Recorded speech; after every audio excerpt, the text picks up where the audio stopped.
Alright fuckers, welcome back to Son of Scotland 90, long time no see. Why is the reason for that?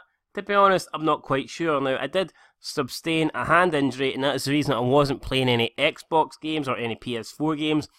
But as for why I haven't been uploading series like Football Manager or Motorsport Manager, truthfully, I don't know. I guess I've just been slacking a bit, got a bit lazy. I also lost 4-1 to Rangers in the Hearts Football Manager career mode, and to be honest, that kind of made me a bit suicidal. Rangers get pumped every single week. I mean, Celtic are thrashing them every single game. I play Rangers and they destroyed me 4-1, so that made me feel like a horrible human being using to the Rangers. I felt like my Football Manager career was over. I didn't feel like there was any way I could come back for that. I was about to retire, about to throw my laptop in the bin, but I thought, nah, you know what, we'll have one more go at it. So you can expect the Hearts career modes to be back soon. The Scottish Football in 5 years experiment, which I will be making a video on today, that's going to be returning. The Motorsport Manager series will be returning.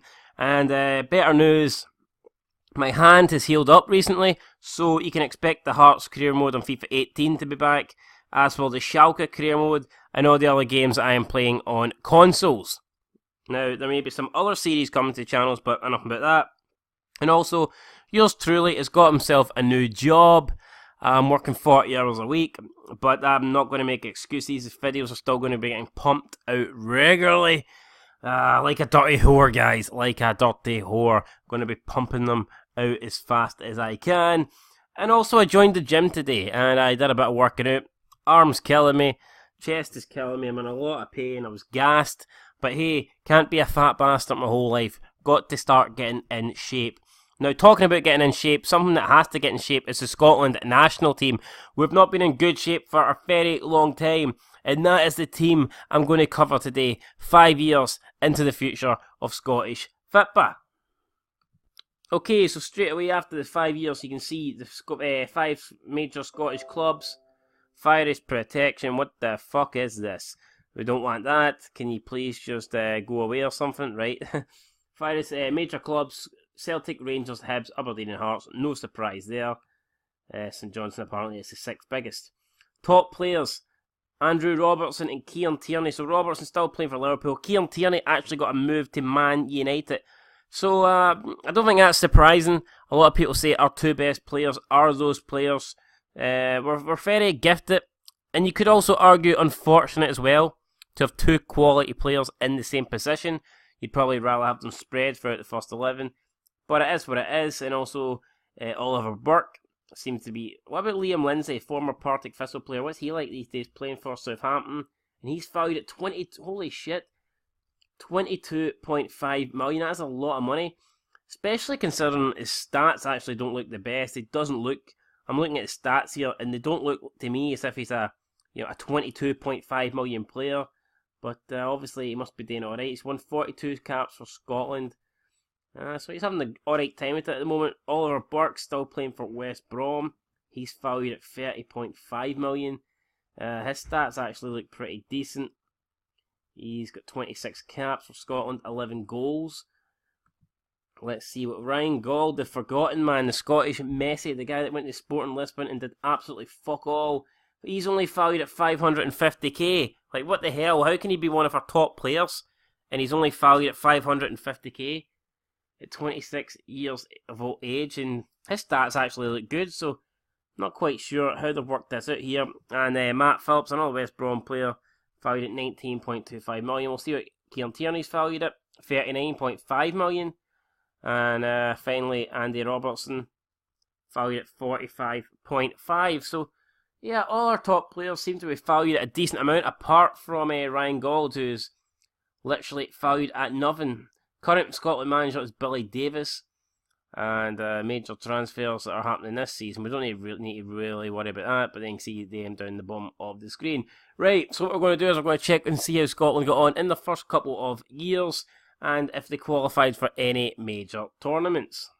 Alright, so it's safe to say 2017 was an absolutely shocking year for Scotland. Look at that. Did get a draw at home against England and a 3-0 win against Lithuania in the World Cup qualifiers, but a draw away to Slovenia. A home defeat at Hampden to Malta. That must be one of the worst results we've ever had in our history. and then finishing off the campaign with 2 draws away from home. Not enough to qualify us for the World Cups. And you can see, where did that actually put us here?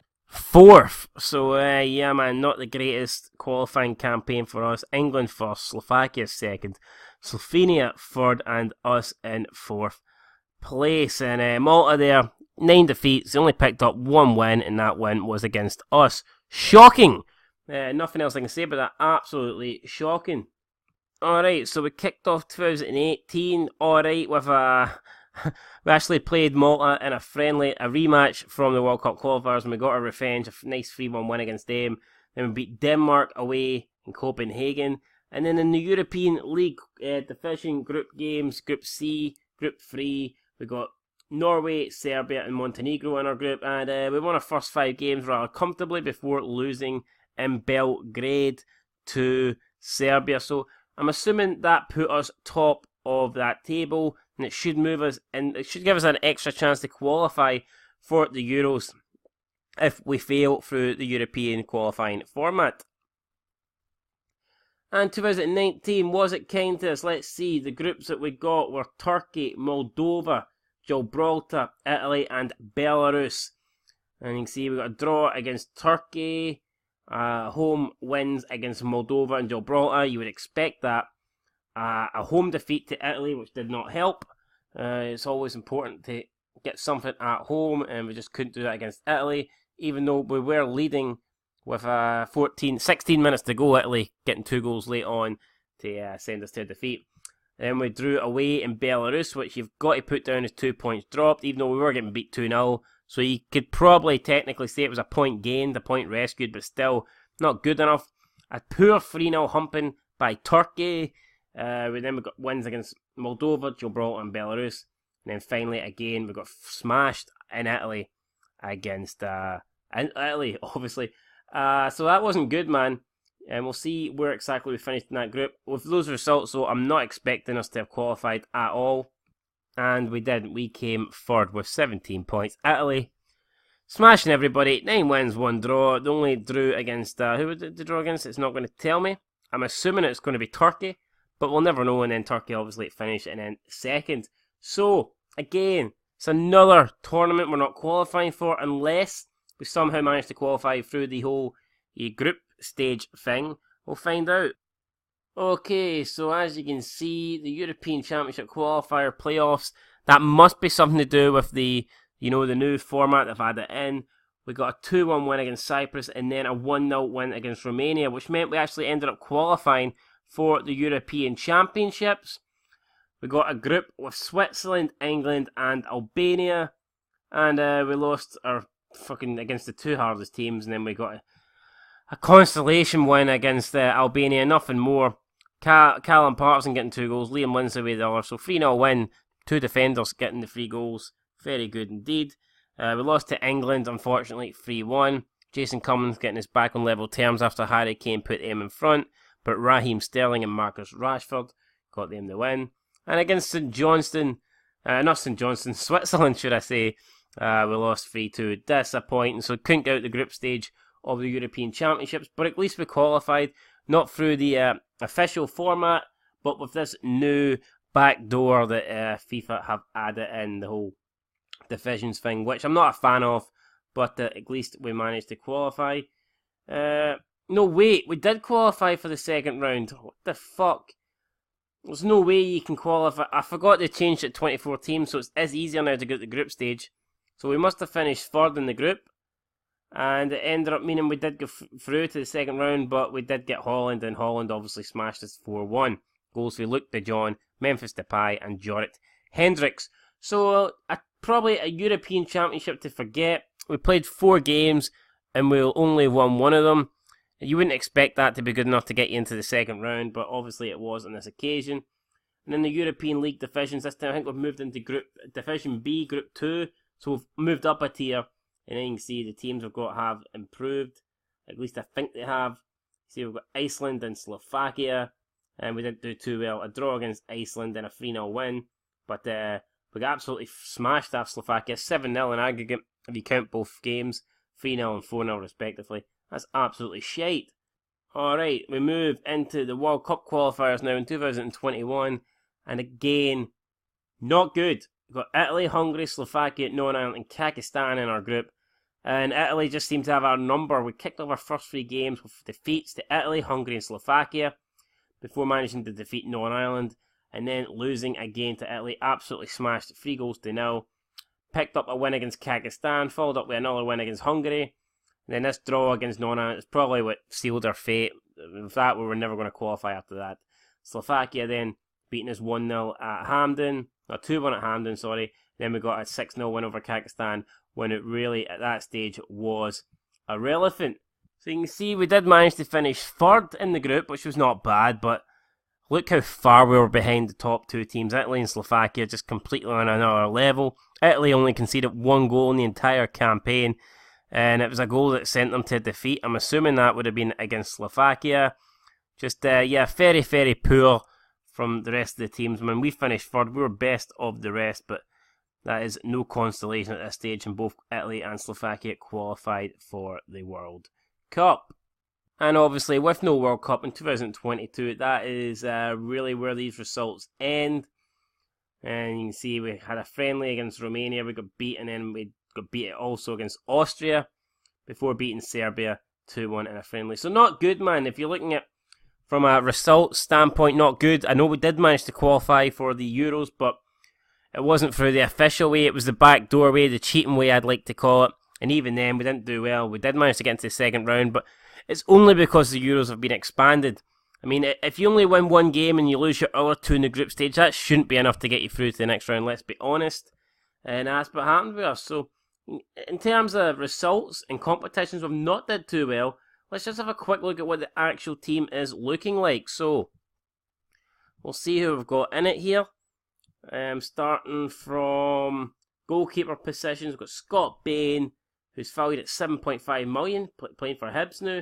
Sander Clark and Jack Hamilton at 3.5 million. So, goalkeepers were alright, man, especially if these players are as good as their value, suggests, then we should be in a decent condition with those. Scott McKenna, still playing for Aberdeen, he's valued at 10 million. Got Callum Patterson playing for Brighton, 11.5. Grant Hanley, John Suter, who has moved to America for some reason. Ross McCrory playing at Hearts. Anthony Ralston at Celtic, 15 million he's valued at. Got Robertson valued at 45 million. Kieran Tierney valued at 39 million. A lot of fucking money in this Scottish team. We should be doing a lot better. If these players are really as good as the money suggests they are, then, we've massively, massively underperformed. We've got Ryan Gold, John McGinn, who plays for Celtic Figo now, weird transfer. Jamie Barjonas playing for Hibernian. Cal McGregor also playing for America, just like John Suter. Got some guy here, Robert McSwiggan, playing for Arsenal. He's valued at 7 million. Only 19 years of age. He could possibly be a very good player in the future. Marcus Beef, playing for Man City. Again, valued at 8.25. If he's playing for Man City, he must be pretty good. Stats look decent. He can probably improve in the future. Got Stuart Armstrong, Lewis Morgan, Oliver Burke, Scott Wright, Jason Cummins, and Scott McBride. It doesn't look like Lee Griffiths is in the Scotland team anymore. Perhaps he's retired, perhaps he's not good enough anymore, perhaps he's just not getting picked, guys. I don't really know. But there you go, that's going to do it then for this 5 years into the future of Scottish Fit. But disappointing to see how we've progressed as Scotland. I thought we'd have did a lot better, but we haven't did that. We've got the players though to do well, so I'm surprised we haven't did better. Maybe we can next time around. I'm hoping we can.